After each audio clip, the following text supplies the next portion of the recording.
Good morning, good afternoon, good evening. That's Conrad. I'm Jack, and this is the Footy Five, a player prediction edition. We're going to take a look at Golden Boot. We're going to take a look at Best Goalkeeper, Player of the Year, and Young Player of the Year. So a quick episode. We're not going to recap last year's predictions, but trust us, we did really well.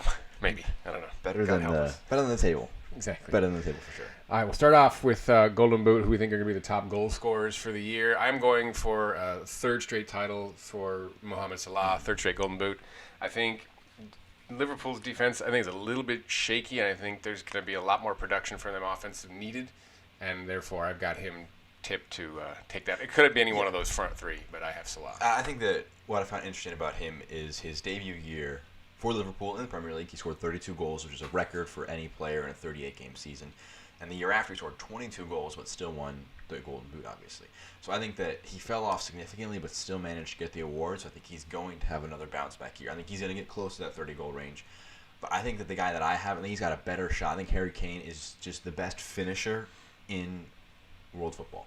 Simple as that. There are arguments, Ronaldo, Lewandowski, Cavani, players like that, where you say, oh, they're also very good finishers, but he is just so complete. Wherever he gets the ball, he's able to score.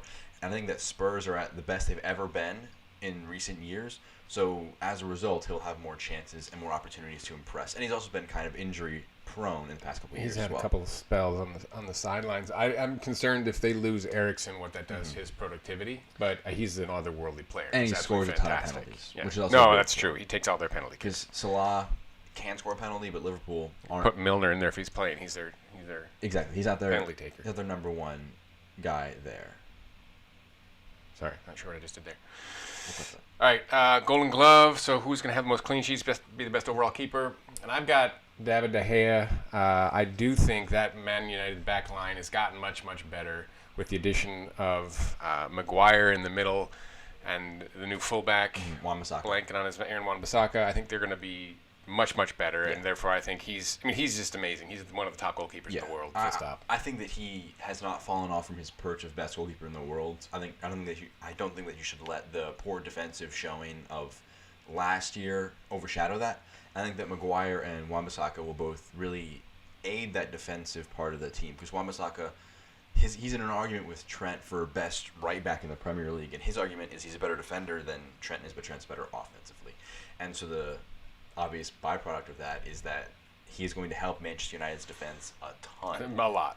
They're going to be much better with him. It's going to be very important. I think that he's got a good argument, but I got the other guy in Manchester. I got Ederson, the goalkeeper for Manchester City, as my guy, because they're just so dominant in so many matches. He's just going to get a clean sheet because his offense has just been beating up. They're going to have the 60% possession.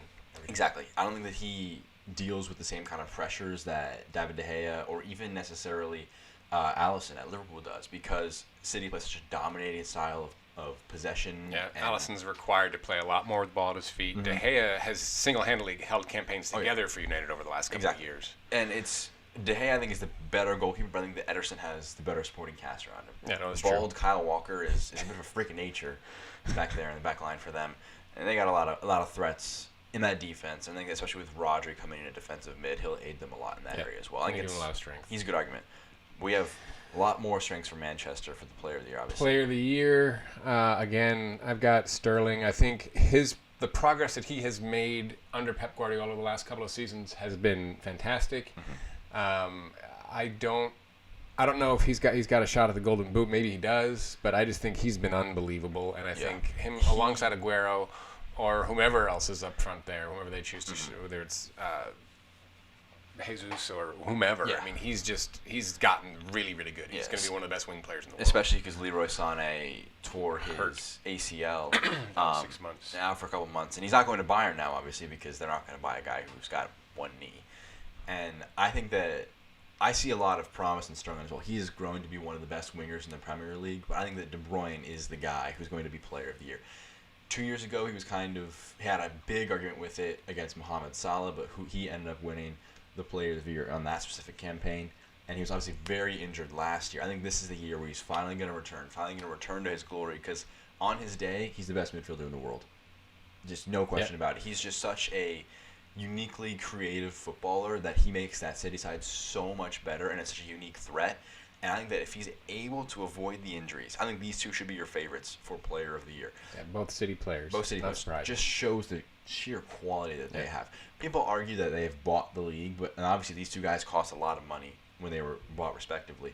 But it took a lot of development to get to them to the point where they're world-class players. Because De Bruyne wasn't world-class when he came from Wolfsburg, and Sterling certainly wasn't world-class when he came from Liverpool. You could see the raw talent, but Pep Guardiola has really made him a top player in the world. Yeah, it requires the development, and it requires the structure to build them up. I think that they are going to be very good this year. I think that I have more potential, I think, I see in De Bruyne, just because he creates so much more versus Sterling. Yeah. Is more a byproduct of that creation. He can go a little bit cold, but we'll see how I think it's going to be really interesting to see how those two fare this season.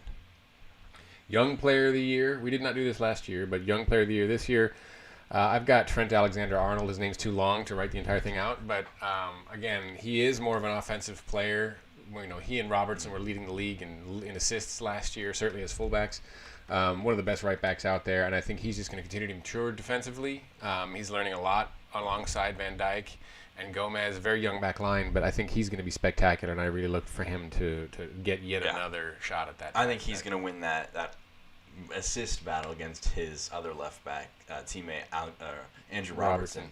And I think that he is one of the most exciting players in the league, but a guy I think is a bit of a dark horse for this is Tammy Abraham. He scored 26 goals for Villa in the championship last year in 40 league games. And he comes in and he's the Chelsea #1 striker possibly, because you look at them, they couldn't sign anybody, so they're going to rely on their youth and their loan players that got them in this trouble. Yep. Even bring them all back. Bring them all back. And I think that he is going to have a great chance to impress. And I think that being a starting striker for it's tough to say a top 6 side, because not guaranteed at all, considering they made no moves.